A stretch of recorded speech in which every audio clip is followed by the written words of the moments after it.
சிறப்பு கவனம் தேவைப்படும் குழந்தைகளின் சமூக முன்னேற்றத்திற்காகவும் அவர்களின் நலனுக்காகவும் எப்போதும் உடன் நிற்போம் என்றும் அரசியல், சமூக, பொருளாதார,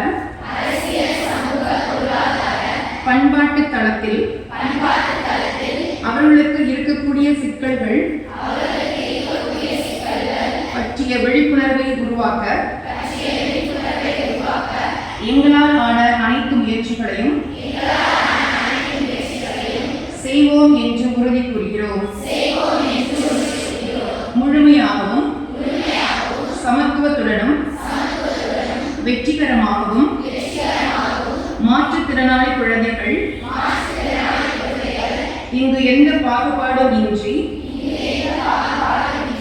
அனைத்து உரிமைகளையும் பெற்று வாழ்வதற்குரிய பாதுகாப்பை அவர்களுக்கு அளிப்பது இன்றியமையாதது என நாங்கள் உணர்ந்திருக்கிறோம். அவர்களை எங்கள் குடும்பத்தில் ஒருவராக கருதி நட்புணர்வை வளர்ப்போர் என்றும் உறுதிமொழி ஏற்கிறோம்.